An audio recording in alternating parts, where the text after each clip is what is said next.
All right, you guys ready for a tour yet? I'm actually not. Because I haven't had my coffee and all that stuff. But I will just show you around a little bit. And I would like to say I've been getting a lot of questions. How to do this, how to do that. And anyone who knows me knows I'm not I'm focused in certain things, but I kind of need like direct questions. So if you want me to answer your questions, send me an email with direct, specific questions, not like, something that's like a 20-year answer, right? So I'll share with you some of the things I'm doing in some of the beds.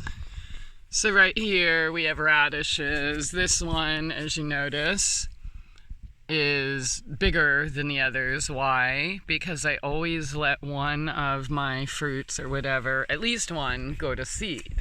So that's the one, while I'm picking and eating the other ones.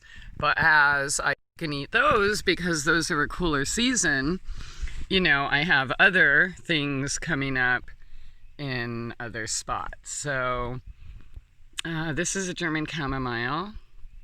This is the black pepper, marigolds, borage, more basil, more purple basil right there, next to the tomatoes, which are also next to the Thai basil, which are next to more tomatoes, which are next to more Thai basil, which are next to the tomatoes, which are next to more purple basil. So I have like 6 different kinds of basil: holy basil, box basil, Genovese, and stuff. They're in different beds and pots. And I always plant tomatoes, basil, and peppers together because they grow better together than even the best plant you could ever do on your own. So those are always, kind of a staple. Companion planting is pretty important. You don't want to put tomatoes next to cucumbers or next to zucchini or things like that, right? So steady up on that. But as you can see here, these are like little sunflowers that are coming up. So I have them so that things pop up as the later season, like these cole crops like radishes. When they're all done, then the bed's filled with something else. So kind of the same thing going on here, but it is only tomato, basil, and peppers. And so these basils are very, if you can see, I have been pinching them from the start, because the more you clip them, the more they grow. And these in this bed, survivors, made it through that late freeze. But even in here, got little babies coming up there too. I also, if you see these on the edge of the beds, I have garlic planted as a border on all of my beds. Is it a foolproof pest repellent? Not necessarily, but it does work some. So between that and, say, boundaries of pine, urinated kitty litter, and even my own and other people's urine and things like that, it kind of helps. But plants, marigolds, sunflowers, nasturtiums, which I have the babies coming up over there, really help with that. So here, got some like squash and watermelon, cantaloupe going on. And it's been hard to get things here. I was waiting for bamboo sticks for 2 months, and I just found out today that they canceled the order, which happens frequently out here. I've had 2 dirt orders, and they don't even tell me about it. They just do it. So thankfully I have been utilizing that tree right? And making trellises instead of complaining and then throwing the tree away into the forest or burning it. It is being used to help with things that I'm unable to just go out and buy, besides the fact that it's enjoyable. But yeah, so I thought I was going to get them long ago, so I just used those little poles to hold up the small net, but they still didn't come, and so I put these trellises up to kind of, kill time. But yeah, so I kind of like to build my gardens to where they kind of grow themselves eventually, and I'll give you an example. So while I'm here, so basically everything, okay, so that flower was dead, right? So pull it out, stick a hole in the ground, right? Stick it right in. You'll have a whole nother plant there in no time. And you notice all the garlic and stuff, so when they seed, I'll let one or two. I have one whole big seed, but then we'll just drop them back in there. Looks like a little echinacea coming up. That's bee balm, watermelon, and butternut going on over here. So,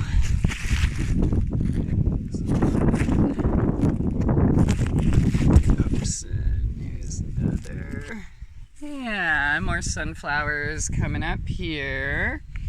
Oh, looks like this can go. You want to train them to go up.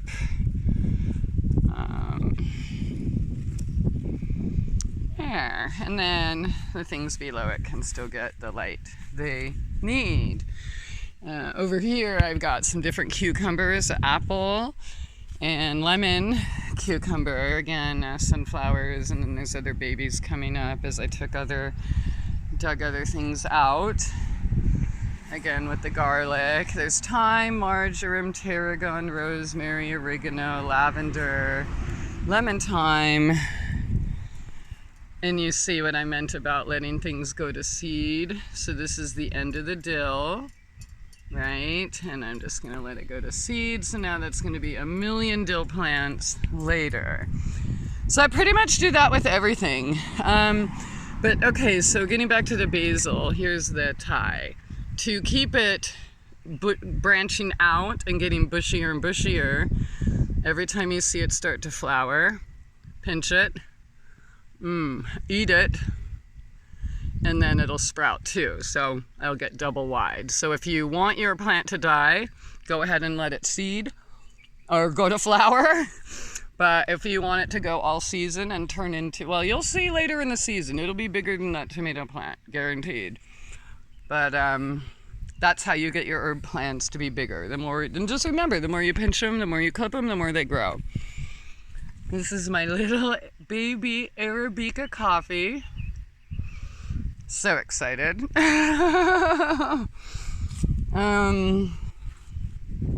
Yeah. And these were kind of stunted with the freeze, but I've got some more peppers going on, and I have been eating peppers off them, so yay.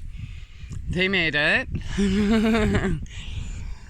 Let's see. A lot of it has been moving things around because when I first started, I had one bed, right? Then 2, then 5, then 6, then 7, then 9, then, it kind of went like that. So as I got more space, then I had to move certain things around. Like in here, I had the huckleberries, and I had to dig them out and give them their own space over there in the new beds. But here we are at the end of the cold crop season, so the fact that I have any of these beets or radishes here at all in July is pretty amazing. There's also some kale and shards. In that bed down there, look at all those beautiful mustard greens. I may also have some corn and beans going on over there. This is unheard of too. We're in July. In the Ozarks. It makes no sense that these, sometimes the kale, shards, or mustard can grow in the summer, but, these are much lighter and, They like things a little bit cooler, but they're going. All right, cool. Also, I mentioned urine and things from my body that I use. See this hair? Yep, I save all the hair from my comb and things, brush, and like, there used to be grasshoppers and other bugs that were eating the leaves of that, and as soon as I wrapped my hair around it, they're like, oh, fuck you, because that's like a scary, crazy, probably sharp nest, they don't want to mess with, so they go somewhere else. So while you do have to kill predators, just like in real life, let me sit down and get some of my juice. Most pest control can be managed by creating barriers or planting things that they want, etc. So, yeah, let me get a drink of my juice. If you can see those, yeah, let me get some juice. Yeah, so these containers over there and that are the start of the deer garden. This will be a bed that I'm making. It'll be ready, probably fall or winter for spring. But all the other, I'm planting the deer garden. Why? Obviously, so they don't want to come eat mine. And I mean, it's a seed, right? Or a few seeds, like, big deal. Do it, you have to work with nature, and that's how I came up with making these beds. And I kind of wish, these are pretty easy and this and that, and deeper on that side than the other side, obviously, because of the slope. I wish I would have come up with this sooner, though, because this is only 2 pieces of wood and 1 or 2 brackets, so that is actually way easier to build. But these are seeded and transplanted. I got most of the, oh, hello babies, look at you go.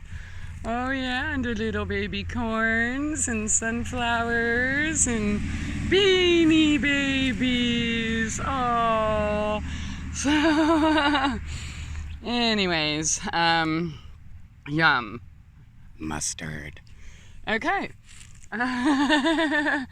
So, yeah, the ones with sticks are just the seeds, and looks like I'm gonna get my first blackberries. So I have multiple different blackberries, multiple different raspberries, blueberries, huckleberries, currant. Let's see, can I eat that? Let's leave it one more day and hope the birds don't take it. I do have this that I could put on it. In fact, I will. Because when they decided to go get the blueberries, that was kind of it. And that was kind of a bummer. But, oh, okay. And then don't get your toe caught in it and pull it with you. So there we go. That'll work. I still get the sun. Also, I have some tool. Not tools like, like hammers. But Tulle. And it's like that wedding crop stuff with holes and meshy kind of stuff. And those work really good to cover crops.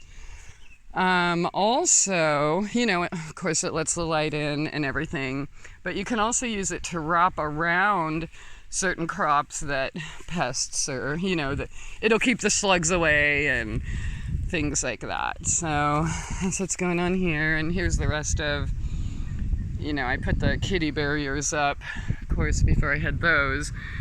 But now I have the little deer fence, kind of. Let's see.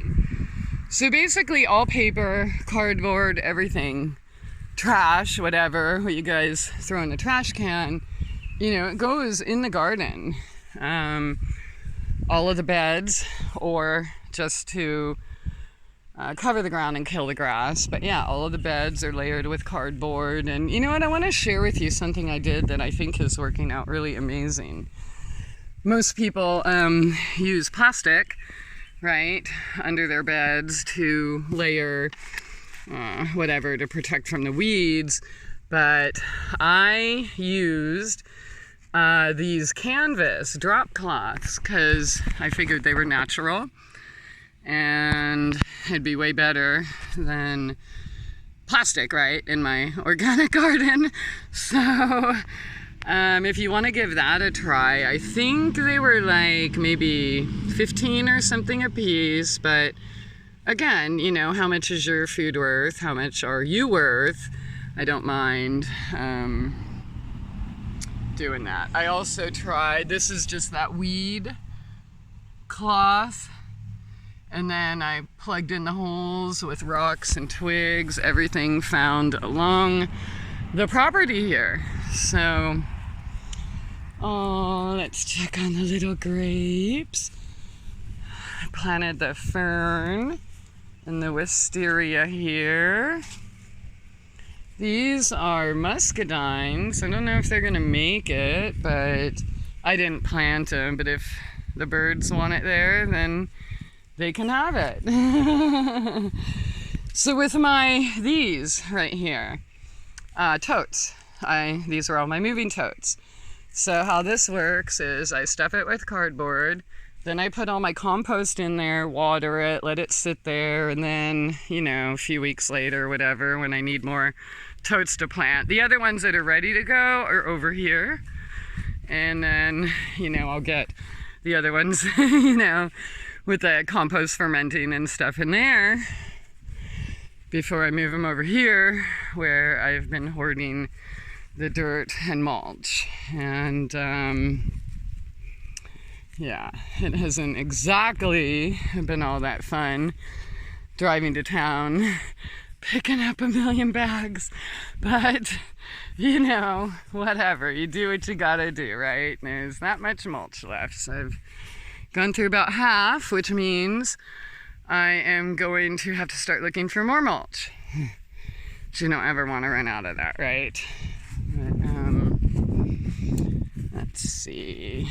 Yeah, so we planted these just, what, a week ago, or there's already all those. And here, I just did this one yesterday. So obviously there's no seed sprouting yet, but yeah.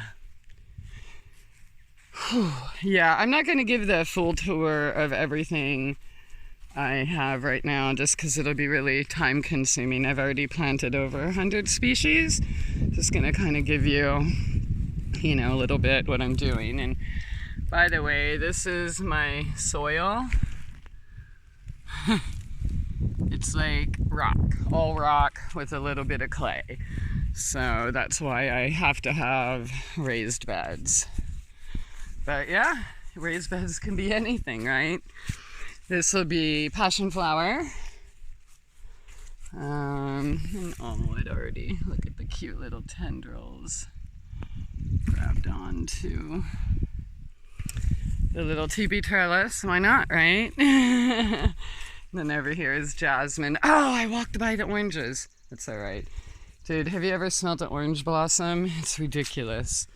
So, this is the tree that came down. Things are growing in it. I can't wait for it to be totally grown. But, yeah, nice and fun. And then I finished the hay bale garden front garden. And that's all ready to go. Most of it's planted. In fact, all of it's planted. There's either seeds or seedlings. But all the seeds just went in on Independence Day as I'm creating my independence, right? Got all these beds full, herbs, flowers, things like that. Lemongrass. You know, and a lot of these herbs that I grow, I mean, I use them, obviously, not just for food. I use them for medicine, and they also help repel, you know, different pests. So then there's like my new little starters and my tools and crap right here. Spray. Let me sit in the shade. So this, super easy, dude. It's neem oil, cold pressed. Dr. Bronner's unscented. You could use like tea tree or something like that if you want. Because in fact I have a spray where I do put tea tree in it, just the Dr. Bronner's tea tree and water. But this one is neem, Dr. Bronner's, and water. So that'll be good for your squash bugs or your Japanese beetles, which they came out and I shot and they ran away. But now it's like squash bug season time, so I've been working on that. That's a lilac there, and there's a forsythia, because yeah, flowers are important. Oh, those bastards! The what are they called? Japanese beetles ate my frickin' tobacco starters. So I have to start more. And I save all food containers, by the way, all jars, all everything, because why not? You need them anyways, right? So some more pots over there, and got backups of ginger, garlic, dahlias, a new catnip bed I'm trying because my girl kind of went wild. And a few more I'm trying to reroot, like some more citronella and mint and such. Let's see, zinnias, gladiolas, marigolds, morning glories, hibiscus, sunflower, onion, garlic, columbine, azalea, gardenias, a couple different kinds. Oh, dude, here, let's smell this. Let's smell this. Look at this beautiful bloom. Oh my God, I have to smell it now. Oh. Oh my God. It's like, okay, everybody knows I love jasmine and gardenia and, well, I love everything. But that's like all of it combined in one. Let me come sit down and drink my juice so that I can start on my coffee. But yeah, I mean, you want flowers not just for herbs or medicine or food, but also to bring the pollinators, right? I've got lots of happy pollinators here. Oh my God, look how big that citronella's gotten. If you saw videos or pictures from when I first got here, that's insane. I guess I can make some starters, but yeah, I need to cool off. Hang on. Oh, plus you haven't seen my house for a while, so that's all right. You don't really need to, no. Got the house plants going, and here, let me see if I can get a sneak peek of... Nope, they're hiding. Oh, there they are. There's the cuddle puddle. Yes, Mama. Yes, Mama.